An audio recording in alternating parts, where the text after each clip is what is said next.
I'm Dougie from Edinburgh Bike Fitting, and this is the Lake CX333, and I'm going to be comparing it in this video to the Lake CX403, if you like, the bigger brother. That will just compare the shoe's ventilation. We're going to compare how the shoe feels on your foot. We're going to compare the thickness and the quality of the materials. Yeah, let's have a little bit of a look at the main differences. If you want to have a look at the technical review of each shoe individually, then you can go on to the links I should be providing for you on the screen somewhere just now. First off, how do these shoes compare? Well, these shoes feature an identical last. A last is basically the imaginary foot that the shoe is built around.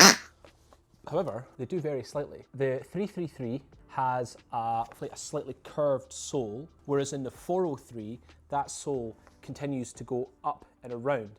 So the the biggest difference that I've noticed in the 403 333 is when I put my foot inside my 403s, you really notice pressure in from the side of your foot. So the small bones up towards the mid-foot on the lateral aspect, they really, for me, in my 403s, I really feel them on the kind of edges of the shoe. So I think with me being quite a wide fitting forefoot, I really am on the limit of what a 403 actually works for.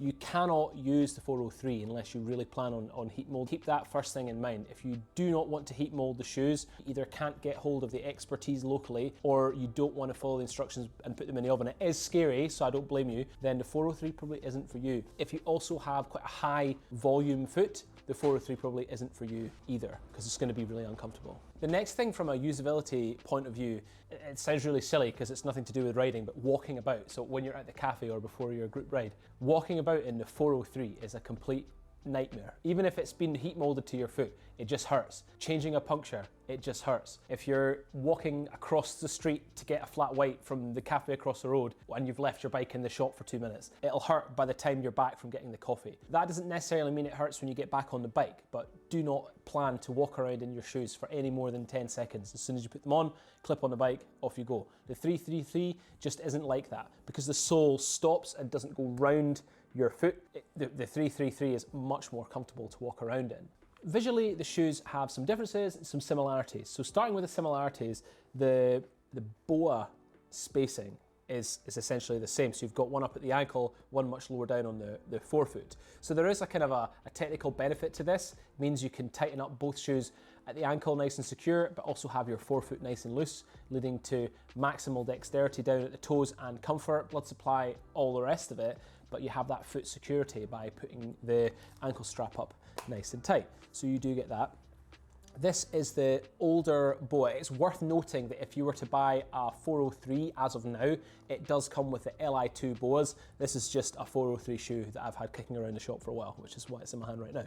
The black on the 403 has more of this kind of polished leather finish, which I personally prefer the more satin finish on the 333, whether that's just the updated kind of design or what have you, but it's the same material, so it's still kangaroo leather, which is another similarity. You still have the carbon fiber material on the medial instep, if you like, of the 403 and on the 333. It's missing, if you like, on the outside. So on the 403 you have that carbon material on the outside, whereas it's not there on the 333. So in essence you lose some of that stability on the push on the 333 that the 403 gives you. That being said, it's still a very stable shoe. Differences that I've noticed from a usability standpoint on the bike, the difference is in how they feel on your foot when you're pedaling hard. Now the power transfer in these shoes, even when you're spinning at like a very high RPM, they're just insanely direct on the pedals. I've never experienced another shoe anywhere close to how these shoes feel when you just drive down. Because of the way that your foot is so supported and held in place, your foot can't go anywhere, it's not moving around, there's just such a direct, whatever power you're generating up in your legs and putting through your foot just goes instantly straight into the pedals with a 403. So from that sense, if you're wanting a shoe that is no holds barred, absolutely everything you can get out, it's going to be a 403. The 333 features a curved sole, so it still supports your foot ever so slightly. and just enough to still give you very high power transfer. So saying that this shoe is squishy or doesn't give you direct power on the pedals, it's not a very fair thing to say about this shoe. The difference is because that sole stops before it rises above the metatarsal heads, it just feels much more open on your foot. So you get all the benefits of a high power transfer shoe, stiff as you like, but it just feels like it's so comfortable. So this, for me, really is my comfort shoe. And when I say comfortable, I really mean comfortable. The kangaroo leather is so soft. You put your foot in and it just feels like you're in a slipper. Whereas on the 403s, after they've been heat molded, you put your foot in, it feels comfortable. As soon as you stand up and walk around, it's very uncomfortable. And then as soon as you clip in onto the bike, it becomes very comfortable again. It's worth noting that the heat molding ability on the 403 extends down the entire shoe. So that is carbon all the way down the shoe, and it comes like a bathtub right around your foot, comes up at the toes. The toe box, the shape of the toe box on this shoe, it is slightly more shaped and pointed as well than the 333. It's a little bit more rounded on the 45. These are both identical size shoes, I should say, 45 and a half. And the point on this toe is slightly more significant than the point on this one. 333, my foot just feels like it can spread out, whereas on the 403, I am just aware of contact right around my bigger foot.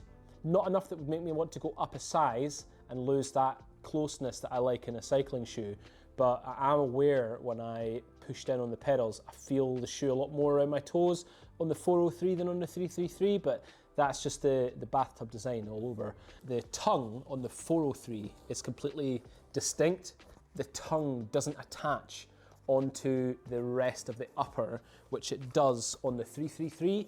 As far as I'm concerned, actually attaching the tongue to the medial aspect of the upper actually creates a slightly superior fit and a slightly superior mid-foot stabilization. The 403 wouldn't necessarily need that because there's much more of the sole coming up into the midfoot, so the sole takes over where the upper has to take over here a little bit. So I don't necessarily think that the 403 is losing much with the tongue, but the only thing that would just say is when you're tightening these up, you do have to be a little bit more conscious about pulling the tongue into where you want it to go.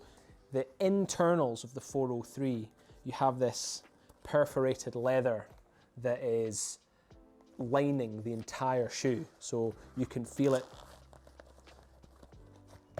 all the way down towards the toe box on the inside of the shoe, whereas on the 333 the perforated leather is only up towards the heel cup, so when you get down to the toe box you lose that kind of perforated leather. Now it might not seem like much, but actually the leather, it provides a slightly more gluey, supportive contact onto your footwear, I guess if you like, onto your socks, so that actually I prefer how that feels. My foot feels more secure against the leather. Now that being said, there is still plenty of it in the 333, but the 403 being the flagship shoe, they've kind of not had to worry too much about going to town on the leather they put inside the shoe, because ultimately it is a bit more expensive to put that in there. Than it is on the, well, to put that in there. So the closure design is slightly different. The upper feels a little bit more polished on the 403 in terms of the design finish. The satin on the 333 to me is a nice, a flatter finish. I prefer it. Heat molding elements on the 333. The heat molding extends only into the heel, still very good, whereas on the 403 you can heat mold the entire shoe. So it's the same process, you put it in the oven for the same amount of time, but you can heat mold from the heel all the way down, the midfoot, all the way down into the forefoot, around the toes. So this entire shoe is heat moldable. The internals of the 403, you have this perforated leather that is lining the entire shoe, so you can feel it all the way down towards the toe box on the inside of the shoe, whereas on the 333 the perforated leather is only up towards the heel cup, so when you get down to the toe box, you lose that kind of perforated leather. Now, it might not seem like much, but actually the leather, it provides a slightly more gluey, supportive contact onto your footwear, I guess if you like, onto your socks, so that actually I prefer how that feels. My foot feels more secure against the leather. Now that being said, there is still plenty of it in the 333, but the 403 being the flagship shoe, they've kind of not had to worry too much about going to town on the leather they put inside the shoe, because ultimately it is a bit more expensive to put that in there. The bore placement on both shoes is this identical